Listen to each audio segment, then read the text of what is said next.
And naturally, I'm a Tottenham man, obviously. I can reflect back to being a player with and manager of some of the finest players that have ever been in the game. The place is fantastic, the tradition of this club. To be the manager of 3 cup-winning teams here, I'm so lucky, it's untrue. Hotspur America podcast, airing every week during the English Premier League season. What a glory, glory night at White Hart Lane. This great and historic football club. Joyful night down the Tottenham High Road. Hotspur America, the original US-based podcast dedicated solely to Tottenham Hotspur Football Club. Is Gascoigne going to have a crack? He is, you know. Oh, I say! Schoolboy's own stuff. I hate Arsenal, just hate them. Oh, what a goal! Unbelievable! Wow, this is incredible. We're the Yids in America. This is there to tap in. What a fantastic run. He scored, and it's turned home. Eric Dyer. This is your Hotspur America. Episode 6 of the Hotspur America podcast, and finally 3 points in the bag.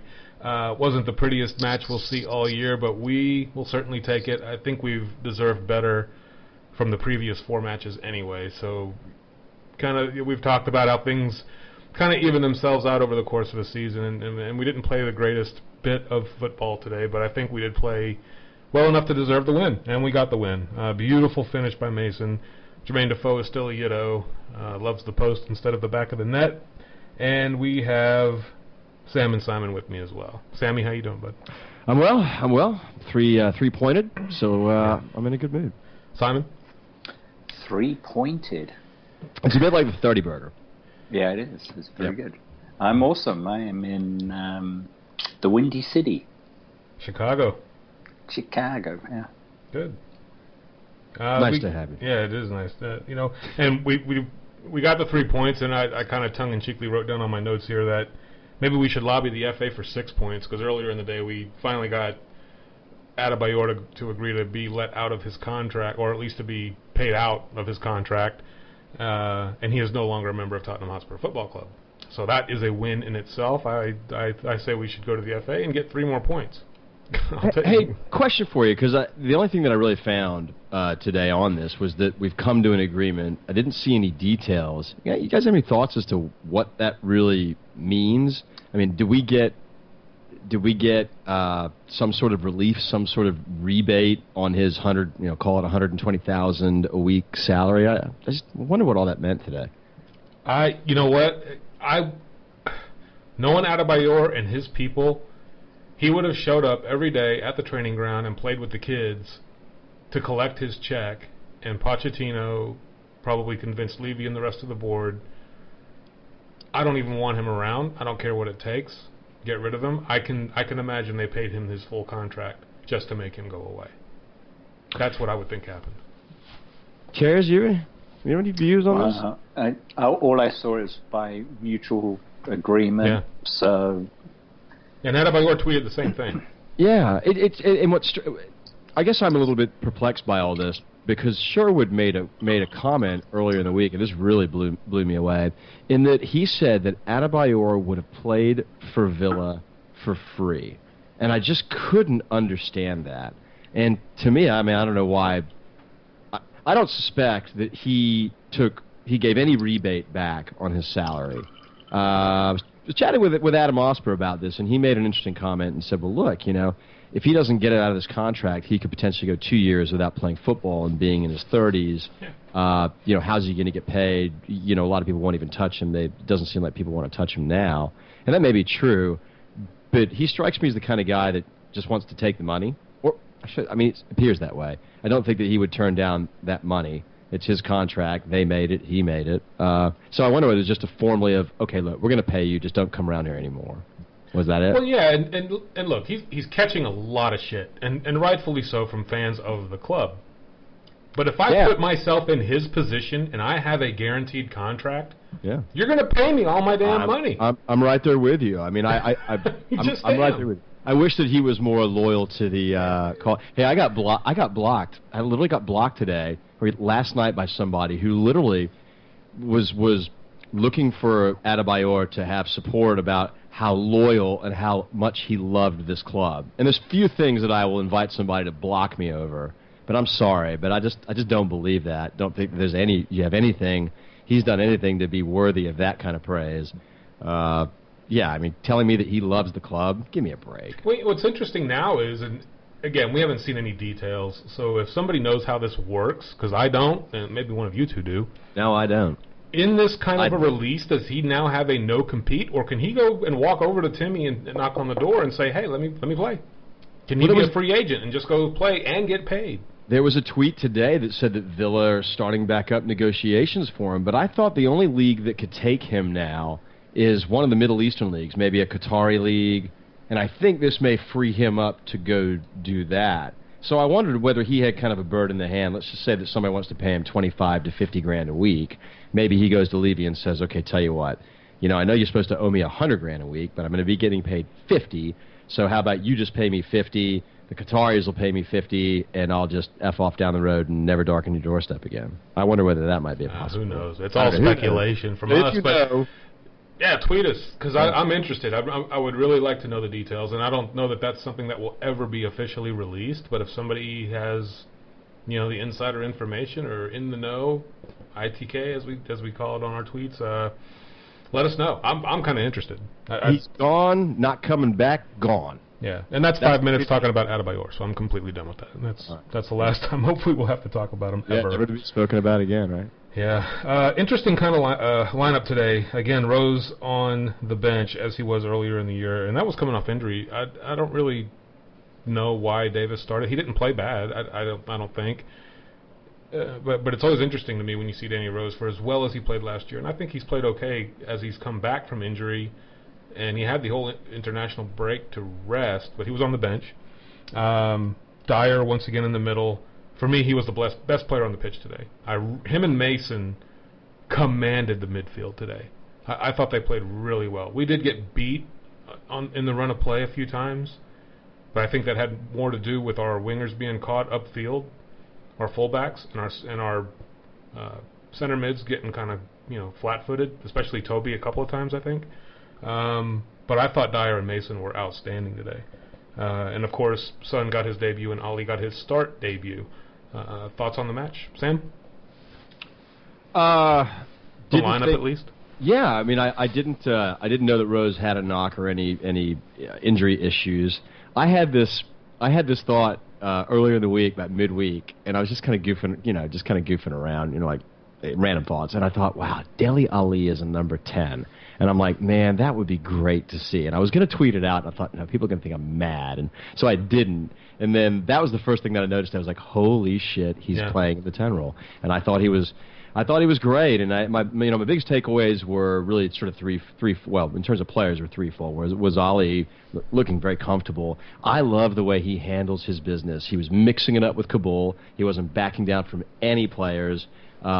He was, somebody had, I think, a hand in his face, and he was slapping it away. He's mature beyond his years.